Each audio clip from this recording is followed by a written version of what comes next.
no esperaría a cumplir los 16 años para dejar el instituto. La expulsarían en noviembre de 1951 y ya no regresaría. A Rose Luther se le rompería el corazón, pero era algo que no tenía remedio, porque aquel día Rebecca llegó al límite. Que se fueran todos a la mierda. Ya había soportado más que suficiente. Hacía mucho tiempo que la hostigaban. Lo sabían sus profesores y lo sabía el director, pero nadie intervenía. En el pasillo del 10º grado, al llegar a las escaleras, la chica Münzer, de más edad, le dio un empujón a Rebecca por detrás y, en lugar de comportarse como si no lo hubiera notado, en lugar de ofrecer la otra mejilla como le aconsejaba la señorita Luther, Rebecca se volvió y le tiró los libros a la agresora y empezó a pegarle, golpeándola con los puños como podría hacerlo un chico, no por encima de la cabeza, sino desde el hombro y por debajo. Un segundo agresor se lanzó contra ella, un chico, y otros más se unieron contra Rebecca, con maldiciones, arañazos, golpes. Un estremecimiento como de fuego arrasador se extendió por el pasillo cuando lograron tirar a Rebecca al suelo y procedieron a patearla una y otra vez. La aborrecían porque era la hermana de Herschel Schwartz y Herschel había desfigurado el rostro de Jeb Münzer. La detestaban porque era la hija del sepulturero que había matado a Willie Simcoe, una persona bien conocida en Melbourne, y luego había evitado el castigo suicidándose, por lo que no moriría en la silla eléctrica. Hacía tiempo que les molestaba a Rebecca el hecho de su permanencia entre ellos, que no estuviera dispuesta a humillarse, que su actitud fuese a menudo orgullosa, distante, tanto con sus compañeros como con sus profesores, que se sentían incómodos con ella y la colocaban con otros inadaptados y alborotadores al fondo de sus aulas. Todos los participantes en la pelea fueron expulsados del instituto y el director les ordenó que abandonaran el establecimiento docente al instante. No supuso la menor diferencia que Rebecca hubiera sido la agredida. El director no estaba dispuesto a permitir peleas en su centro. Existía una posibilidad de recurrir la decisión del director al comienzo del nuevo año, pero Rebecca se negó a hacerlo. Había sido expulsada y no regresaría. A la señorita Luther la anonadó la noticia, la deshizo. Rebecca no la había visto nunca tan consternada. No lo puedes decir en serio. Estás disgustada. Hablaré con el director. Tienes que acabar la enseñanza secundaria. Es a ti a quien atacaron. Solo te estabas defendiendo. Se trata de una terrible injusticia que debe repararse. La señorita Luther se apretó el pecho con una mano trémula, como si su corazón latiera de manera irregular. En aquel momento, Rebecca se ablandó y estuvo a punto de ceder. Pero no, ya había tenido más que suficiente del instituto de Melbourne.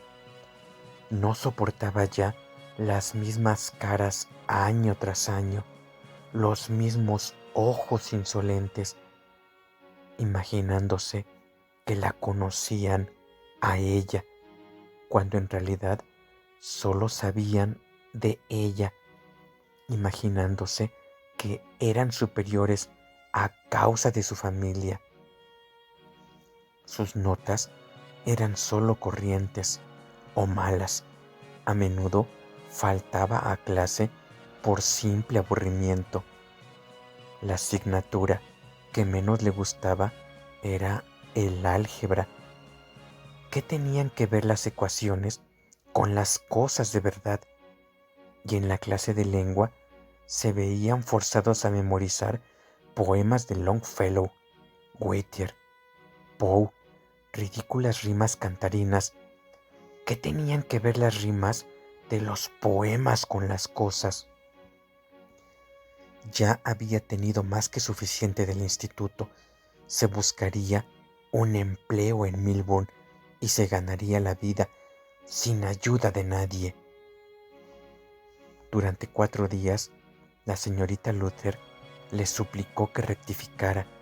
Se podría haber pensado que el futuro mismo de Rose Luther estaba en peligro. Le dijo que no debería permitir que aquellos bárbaros ignorantes le arruinaran la vida. Tenía que perseverar, tenía que graduarse. Rebecca solo podía aspirar a encontrar un buen empleo y a llevar una vida decorosa con un diploma de secundaria. Rebecca se echó a reír. Aquello era ridículo. Vida decorosa. No tenía esperanzas de llevar una vida decorosa. Era como si las acciones de Jacob Schwartz la rodeasen a manera de halo. Donde quiera que fuese, el halo la seguía, invisible para ella, pero muy visible para los demás. Exhalaba un olor como el de la goma al quemarse despacio en el vertedero de Milburn. Un día, Rose Luther le confesó que se había jubilado antes de tiempo porque no soportaba a tantos niños ignorantes y cada vez más insolentes. Había empezado a ser alérgica al polvo de tiza, con inflamación crónica de los senos nasales. Padres sin formación la amenazaron. El director de su centro docente había demostrado ser demasiado cobarde para defenderla. Luego, un chico de 10 años la mordió en una mano cuando trató de evitar que siguiera peleándose con un niño más pequeño.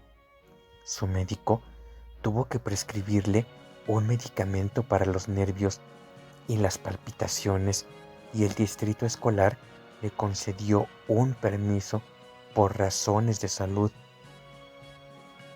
Al cabo de 3 meses, cuando se presentó de nuevo en el centro docente, sufrió una brusca taquicardia y casi perdió el conocimiento, por lo que su médico aconsejó al distrito escolar que le concediera la jubilación por discapacidad, y la señorita Luther se dio por vencida, y probablemente era la mejor solución. Quería, sin embargo, con toda su alma, que Rebecca no se rindiera, porque Rebecca era joven y tenía toda la vida por delante. No debes reproducir el pasado, Rebecca. Tienes que alzarte por encima del pasado. En espíritu, eres superior a... Rebecca sintió el insulto como si Rose Luther la hubiera abofeteado. ¿Superior a quién? A la señorita Luther se le quebró la voz. Trató de tocarle las manos, rígidas y frías, pero Rebecca no se lo permitió. noli me tangere, de las muchas frases de Jesucristo que había aprendido desde que vivía en casa de Rothluther. El no me toques a María Magdalena era la que más le había impresionado. A tus antecedentes, cariño, y a quienes son tus enemigos en el instituto y en todo el mundo, a los bárbaros que quieren acabar con las personas civilizadas, también son enemigos de Jesucristo. Rebeca, tienes que entenderlo. Rebeca se marchó bruscamente de la habitación para evitar gritarle a la anciana machacona: váyase al infierno, Jesucristo y usted, váyanse los dos al infierno. Pero ha sido tan buena conmigo, me quiere. El fin, sin embargo, llegaría pronto. Rebeca se daba cuenta, deseaba y temía a medias la ruptura entre las dos, porque no regresaría al instituto por mucho que la señorita Luther se lo suplicara, por mucho que la riñese o amenazara. Jamás. Cada vez pasaba más tiempo fuera de la ciudad y de la cuidada casa de ladrillos beige de Rush Street. Como en otro tiempo, evitaba volver a la vieja casa de piedra en el cementerio. La fragancia del popurrí le resultaba enfermante. También dejó de ir a los servicios religiosos. Después de anochecer, a veces incluso a medianoche, cuando todas las demás casas de Rush Street estaban a oscuras y en completo silencio, regresaba Rebeca, culpable y desafiante. ¿Por qué me espera levantada, señorita Luther? Preferiría que no lo hiciera. No me gusta nada ver todas esas luces encendidas. La detesto. Me fastidia que me espere. Déjeme en paz. La tensión creció entre ellas, cada vez más palpable, porque Rebeca se negaba a decirle a la señorita Luther dónde iba, a quién frecuentaba. Una vez abandonado el instituto, hizo nuevas amistades. Katie Greb había dejado de estudiar un año antes y las dos eran otra vez amigas íntimas. Desde que la atacaron de manera tan feroz y tan a la vista de todos, con feos cardenales y magulladuras que le duraron semanas en la espalda, los muslos, las caderas, incluso en los pechos y el vientre, Rebeca empezó a verse de otra manera y le gustaba lo que veía. La piel que le brillaba con una extraña palidez aceitunada, las cejas tan intensas y oscuras como las de un hombre, casi uniéndosele por encima del puente de la nariz, el intenso olor animal que se desprendía de su piel cuando sudaba. Con qué fuerza repentina e inspirada había golpeado a Gloria Münzer y a otros de sus agresores con los puños. Sus rostros habían reflejado sorpresa y dolor al brotar la sangre. Rebeca sonreía al pensar en cuánto se parecía en el fondo de su corazón a Herschel, el fuera de la ley. Y allí estaba la señorita Luther, insistente. Soy tutora tuya, nombrada por el juez. Tengo una responsabilidad oficial. Por supuesto que solo quiero lo que sea mejor para ti. He estado rezando, he estado tratando de descubrir en qué te he fallado. Rebeca se mordió los labios para no gritar. No lo ha hecho, no me ha fallado usted, señorita Luther. El nombre mismo, señorita Luther, le hizo sonreír. Desdeñosa, Rose Luther, la señorita Rose Luther, no lo soportaba. ¿No te he fallado? La señorita Luther hablaba con fingida nostalgia. Su pelo, escaso y descolorido, había sido ondulado y ahuecado, aunque ahora lo llevase aplastado contra el cráneo bajo una redecilla. Su piel flácida, terriblemente arrugada en torno a los ojos miopes que le colgaba por debajo de la barbilla, le brillaba debido a una crema nocturna que olía a medicina. Estaba en camisón y encima una bata de rayón azul cobalto, bien apretada en torno a su cintura de avispa.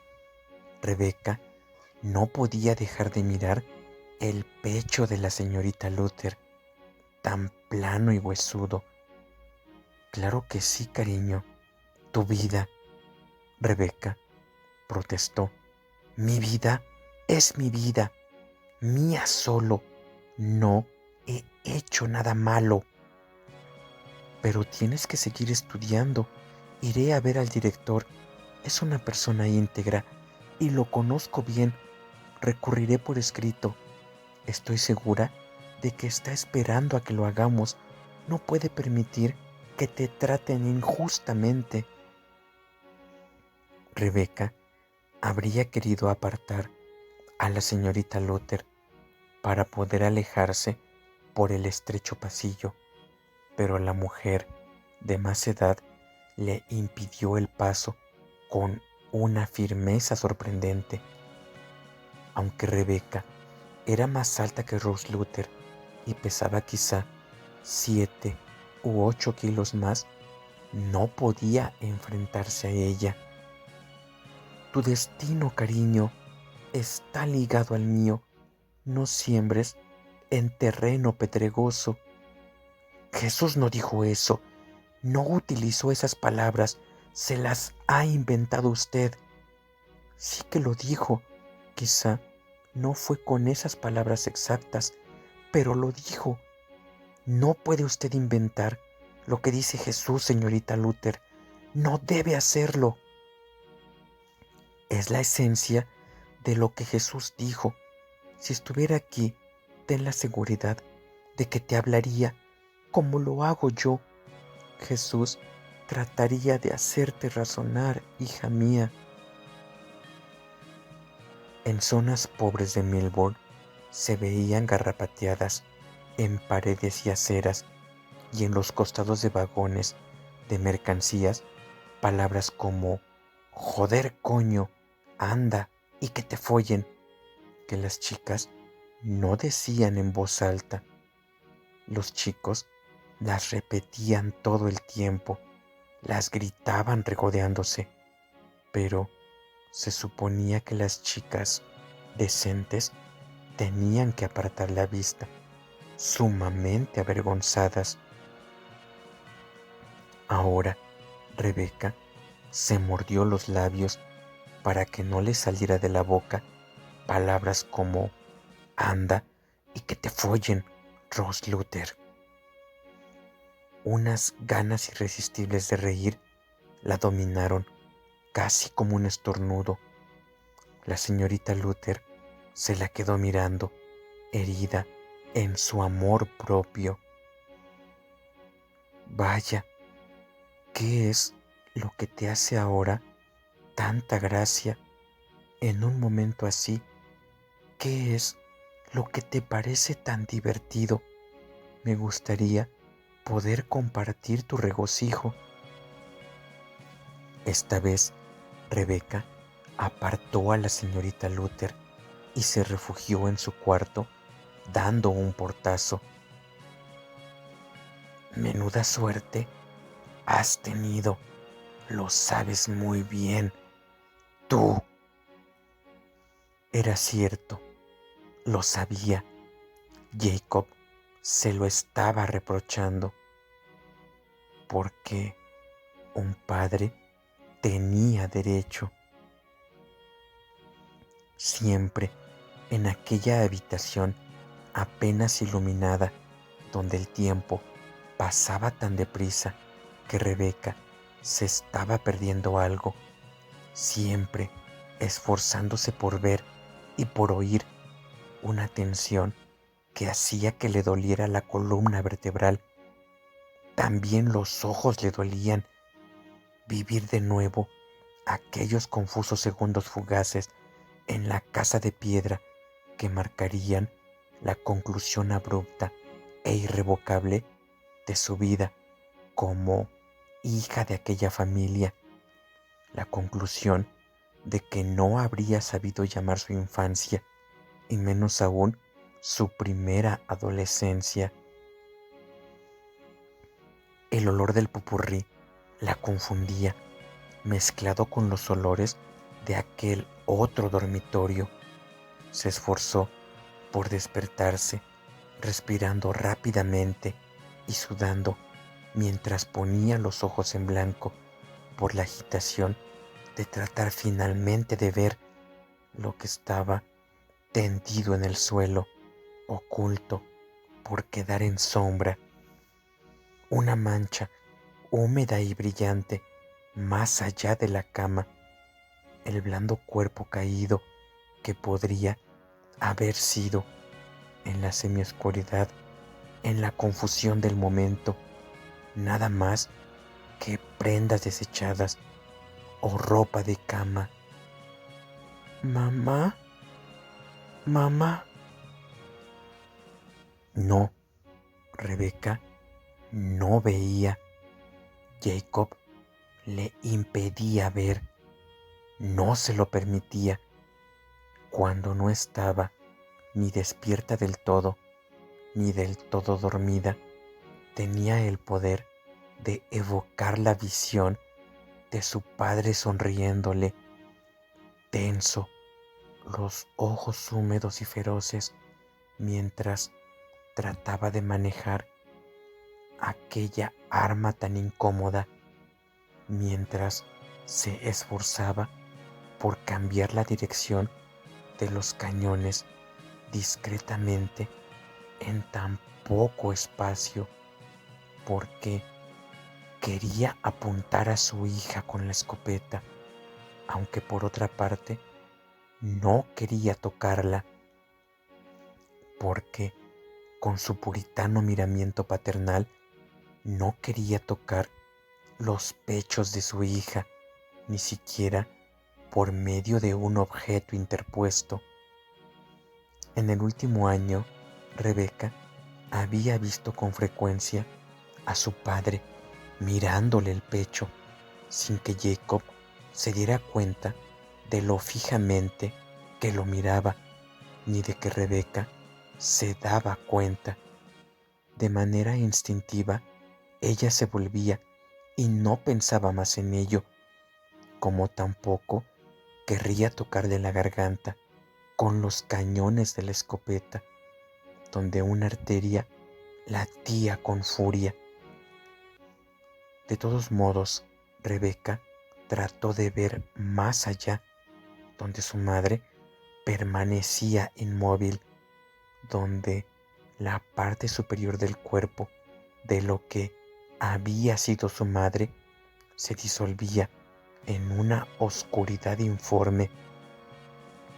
Lo vería, tenía que verlo, aunque no con claridad, mientras sus ojos no se abrieran y permaneciera en aquel estado crepuscular entre sueño y vigilia.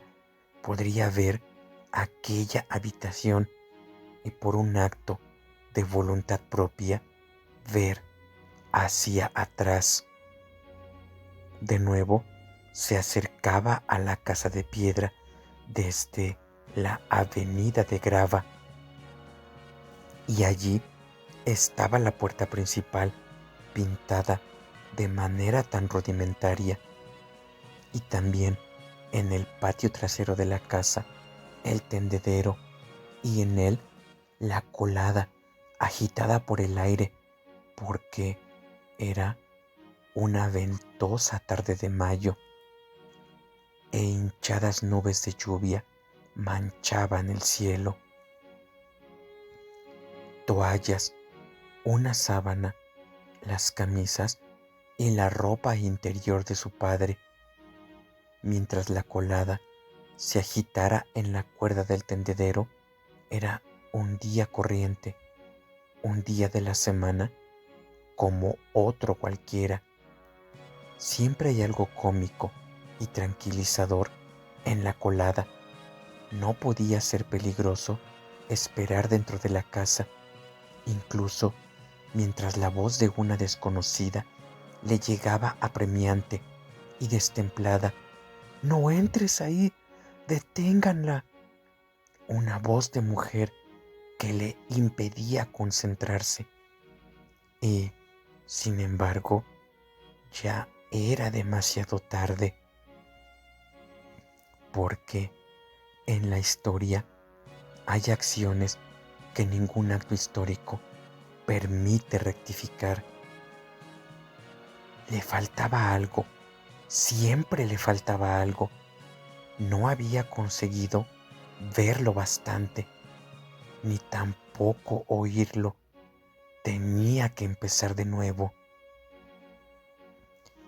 Corría por Quarry Road jadeante y entraba en el cementerio por la avenida de grava, descuidada en los últimos meses, guijarros esparcidos entre la hierba a los lados de la avenida y malas hierbas muy visibles, dientes de león por todas partes. Y es que el encargado del cementerio de Milburn ya no era la persona cuidadosa de antaño, ni tan cortés y respetuoso como en otros tiempos. Había un vehículo, o quizá varios en el interior del camposanto. Algo no iba bien. Se había producido algún trastorno y una mujer llamaba a Rebeca, que no dio la menor sensación de oír. Dijo «mamá» con voz absurdamente débil. ¿Cómo podría haberla oído Anna Schwartz? Rebeca estaba dentro de la casa cuando se produjo la explosión. El aire mismo se estremeció, vibró. Rebeca creería haber presenciado el homicidio, el impacto de los perdigones a una distancia de unos 15 centímetros de su blanco indefenso. Pero en realidad no lo había presenciado, solo lo había oído. De hecho, la explosión fue tan ensordecedora que no la había oído. Sus oídos no tenían la capacidad de oírla. Su cerebro no tenía capacidad para absorberla. Podría haber huido, presa del pánico, como lo hubiera hecho un animal, pero no lo hizo.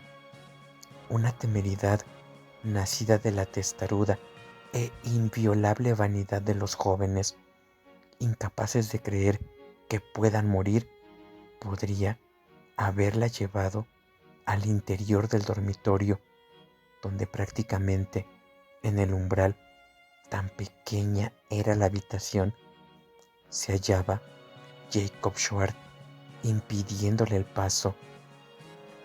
Ella le suplicó. Él sonreía de la manera habitual, una sonrisa burlona de dientes manchados y cariados, semejante a la tosca sonrisa de una lámpara hecha con una calabaza vacía, aunque al mismo tiempo fuese. Rebeca lo vería, ella, que era su única hija y el único retoño que le quedaba, una sonrisa mordazmente tierna, una sonrisa de reproche y al mismo tiempo de perdón. Tú, nacida aquí, no te harán daño.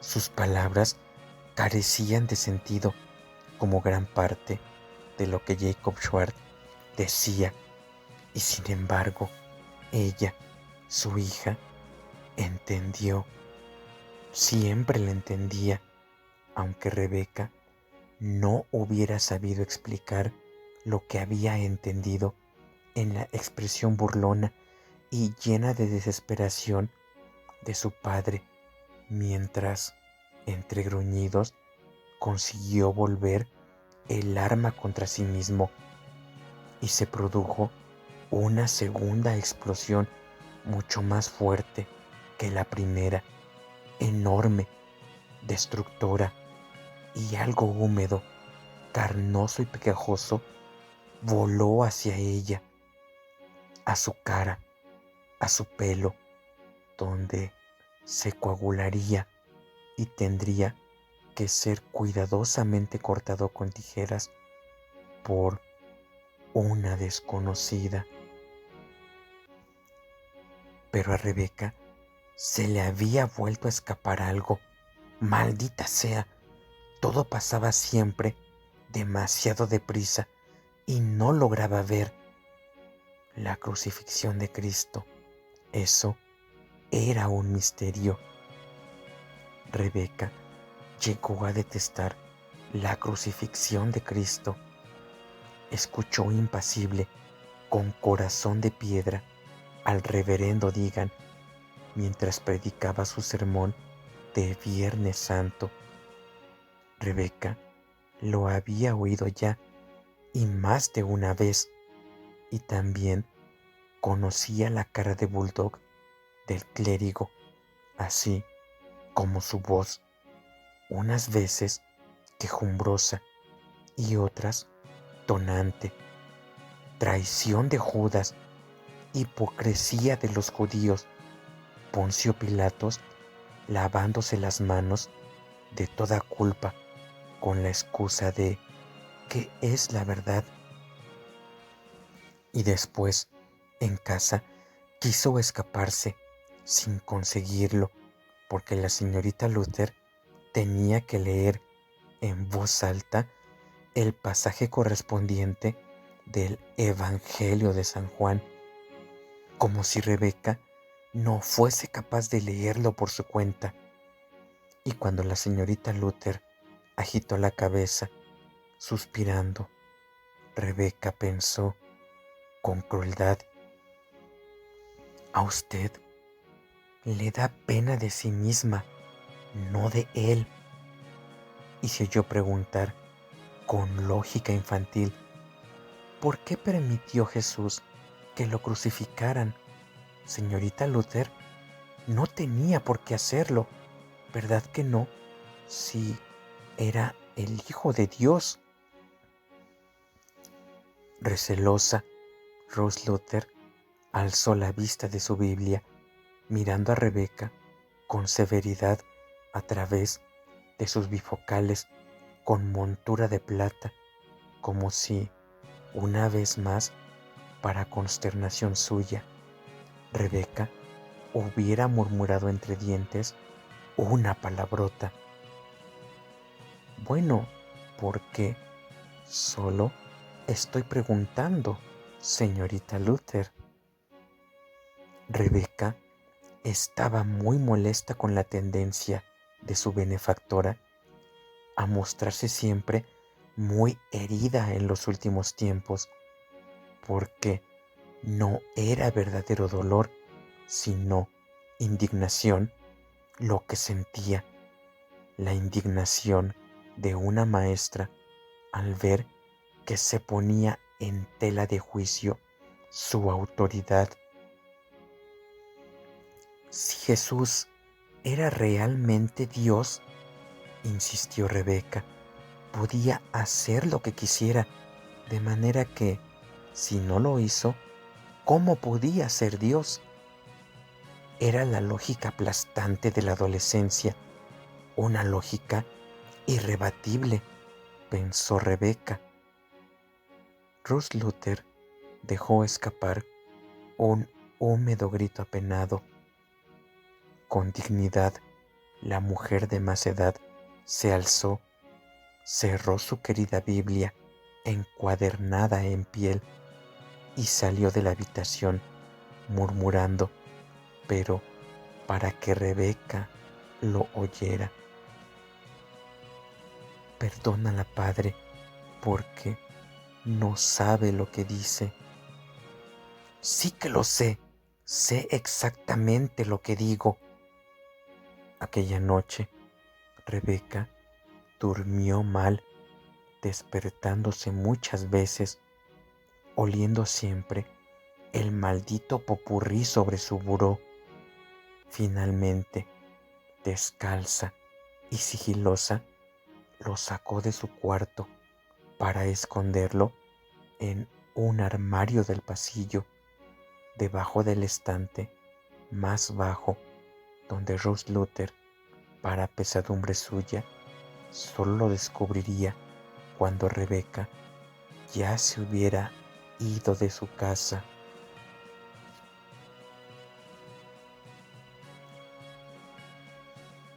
Capítulo 28.